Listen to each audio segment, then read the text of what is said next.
Assalamualaikum warahmatullahi wabarakatuh.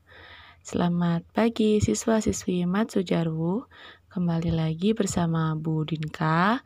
Kali ini kita akan belajar aswajah yang bertemakan aliran-aliran yang muncul di dalam Islam. Oke. Kaum Khawarij adalah terdiri dari pengikut-pengikut Ali bin Abi Thalib yang meninggalkan barisannya karena tidak setuju dengan sikap Ali bin Abi Thalib karena menerima tipu muslihat dari Amr bin Ash untuk mengadakan tahkim. Nah, Bu Rinka di sini akan menjelaskan peristiwa tahkim. Peristiwa tahkim ini diartikan sebagai persetujuan antara pihak Sayyidina Ali dengan Muawiyah yang berselisih dalam menerima keputusan secara adil dalam perselisihan mereka. Tahkim. Ali bin Abi Thalib ini menyadari bahwa tahkim ini lebih menguntungkan Muawiyah karena sebenarnya ia hampir memenangkan pertempuran. Tetapi Ali tidak ingin terjadi perpecahan yang lebih parah dari barisan kaum muslimin. Lalu, Abu Musa al-Asy'ari ditunjuk mewakili Ali, sedangkan Amr bin As mewakili Muawiyah. Nah, kesepakatan tahkim ini ditandatangani pada bulan Safar 37 Hijriah, sedangkan pertemuan yang sesungguhnya akan dilakukan pada bulan Ramadan 37 Hijriah di Daumat al-Jandal. Jadi, peristiwa tahkim ini terjadi pada saat akan pemilihan khalifah keempat. Seperti itu.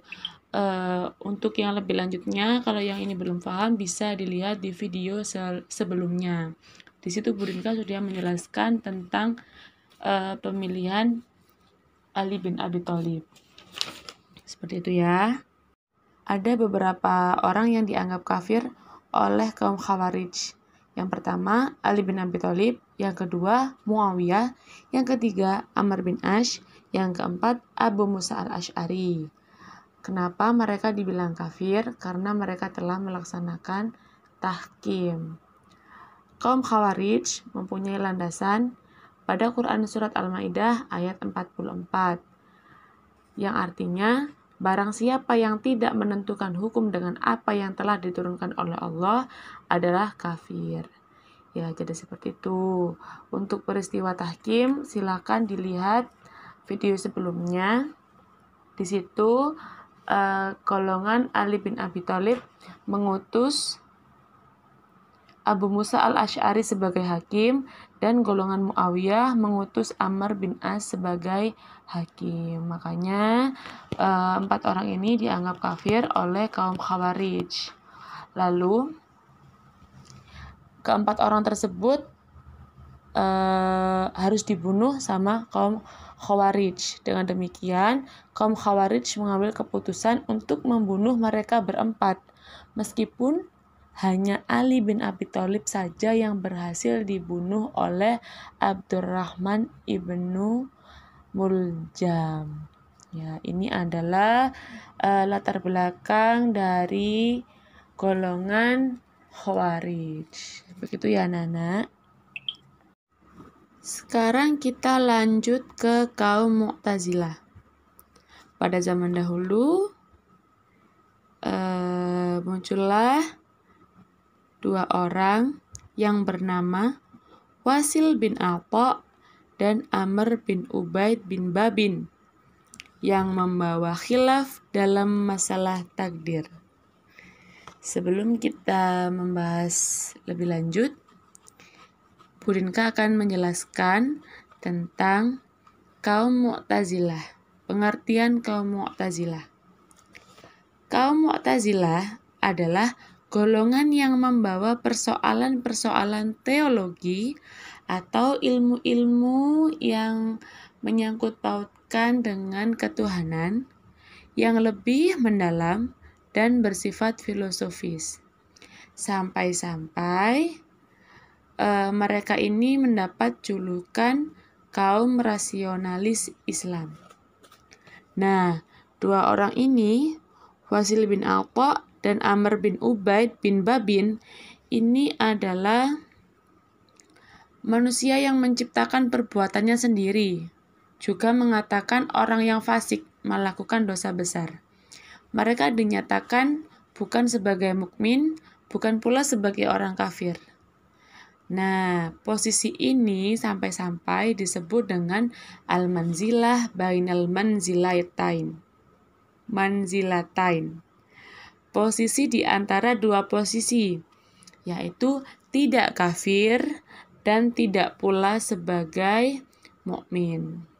Lalu mereka berdua itu diusir oleh Imam Hasan Al-Basri radhiyallahu an dari majelisnya, yaitu Masjid Raya Basrah, lalu membentuk kelompok Mu'tazilah, Ahlul Adl wa Al-Tauhid, seperti itu. Nah, kaum Mu'tazilah ini tidak menerima pendapat dari kaum Khawarij dan kaum Murji'ah. Nah, Mu'tazilah ini mengatakan bahwasanya orang yang berbuat dosa besar tidak dikatakan kafir dan tidak pula dikatakan mukmin. Karena apa? Orang yang berbuat dosa besar ini menurut mereka mengambil posisi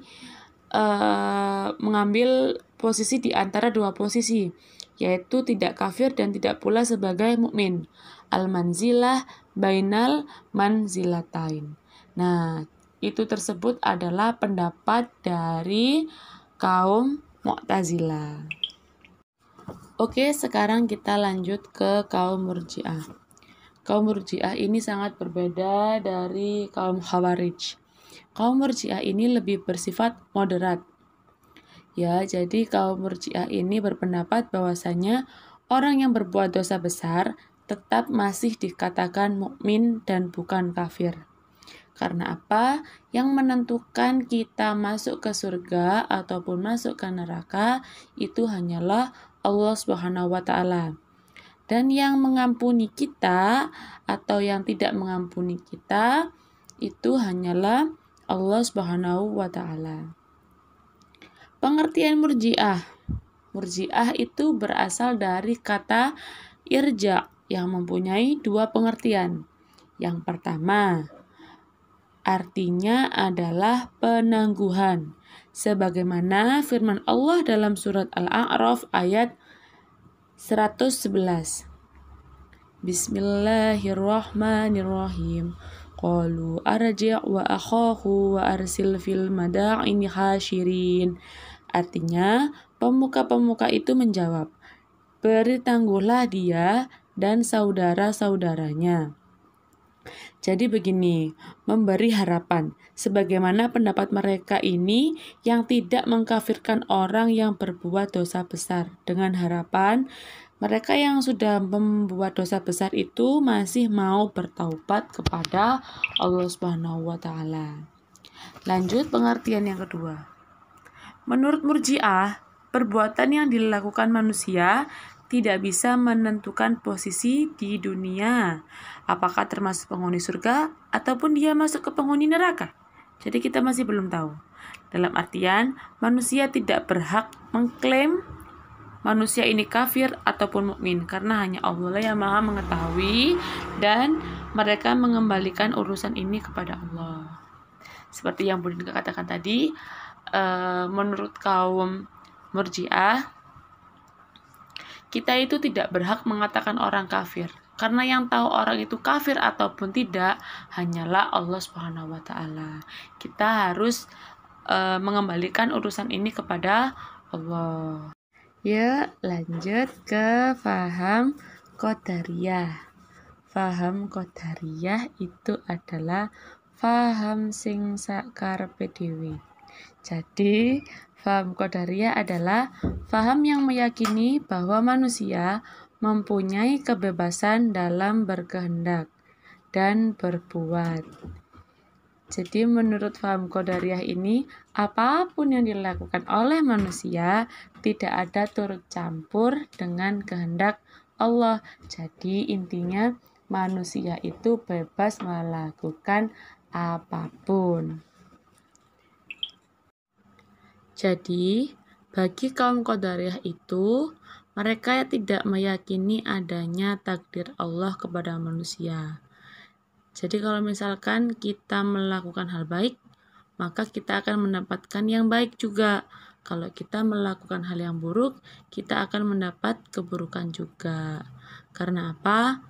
Allah itu sudah memberikan bekal kepada kehidupan manusia berupa hukum kausalitas, yaitu hukum sebab akibat.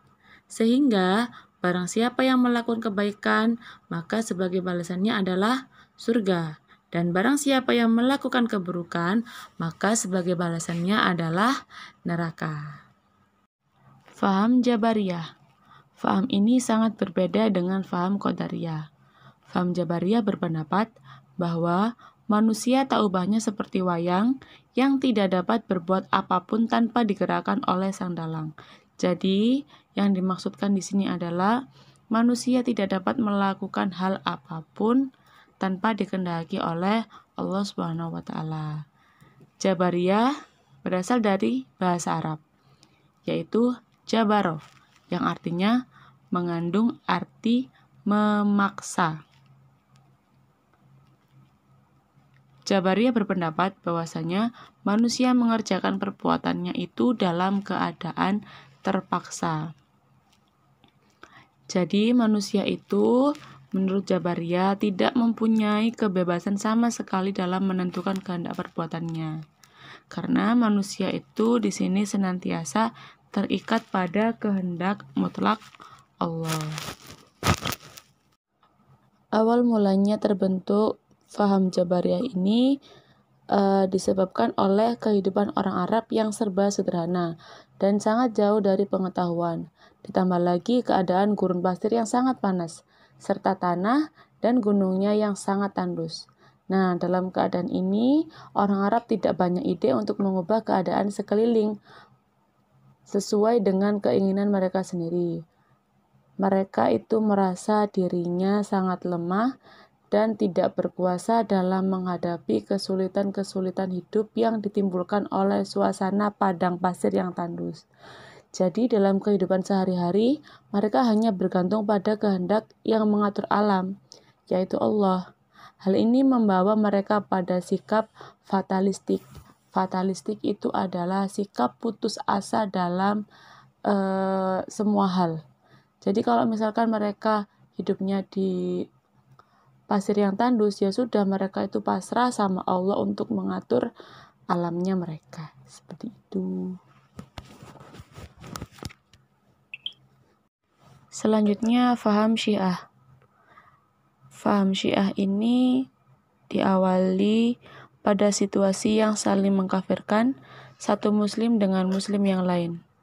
Nah, disinilah muncul si raja provokator yang bernama Abdullah bin Saba. Abdullah bin Saba tiada henti untuk memprovokasi dan menghasut para pengikut Ali bin Abi Thalib agar melakukan pembelaan sebagai reaksi atas kelompok Khawarij. Ya, rupanya dari usaha Abdullah bin Saba ini membawa hasil hingga akhirnya ia dan para pengikutnya mengaku sebagai pembela Imam Ali bin Abi Thalib. Sampai mereka membuat kelompok yang bernama Syiah atau Sabaiyah. Mereka bukannya membela Imam Ali bin Abi Thalib dalam artian yang positif, akan tetapi mereka justru melakukan penyimpangan akidah dengan menuhankan Ali bin Abi Thalib. Kelompok inilah yang menjadi cikal bakal munculnya kelompok Syiah Rawafid. Tapi bagaimanakah pendapat Ali bin Abi Thalib? Sahabat Ali bin Abi Thalib pun tidak tinggal diam. Beliau lalu memerangi kelompok tersebut hingga Ibnu Saba diasingkan oleh beliau ke sebuah tempat yang sangat jauh. Sepeninggal Imam Ali bin Abi Thalib, kelompok ini berkembang dengan pesat dan terpecah menjadi beberapa kelompok. Di antaranya adalah Zaidiyah, Imamiyah, Kaisaniyah, dan Hullah, hingga menjadi 22 golongan. Mereka saling mengkafirkan antara yang satu dan yang lainnya. Faham ini berkeyakinan bahwa Ali bin Abi Thalib adalah imam dan khalifah yang ditetapkan melalui nas atau wahyu dan wasiat dari Rasulullah, baik secara terang-terangan maupun secara implisit. Nah, pada faham Syiah ini mereka tuh beranggapan bahwasanya kekhalifahan itu tidak boleh keluar dari jalur keturunan Ali bin Abi Thalib. Jadi, khalifahnya itu harus selalu pada turunan Ali bin Abi Thalib. Karena hal itu hanya merupakan sebuah keingkaran dan kezaliman yang besar. Jadi, kalau misalkan khalifahnya itu tidak ada keturunannya Ali bin Abi Thalib, maka mereka beranggapan bahwasanya itu adalah kezaliman yang besar. Dan menurut faham ini, barang siapa yang menyalahkan Ali bin Abi Thalib dalam hal tahkim, seperti yang sudah Bu Rinka jelaskan, tahkim, maka sebenarnya merekalah yang kafir dan wajib dibunuh. Cukup sekian dari Bu Rinka. Semoga ilmunya bisa bermanfaat dan Bu Rinka minta maaf jika ada salah kata. Siap-siap buat kalian minggu depan ada ulangan harian. Sekian. Wallahul muwaffiq ila aqwamit thoriq. Wassalamualaikum warahmatullahi wabarakatuh.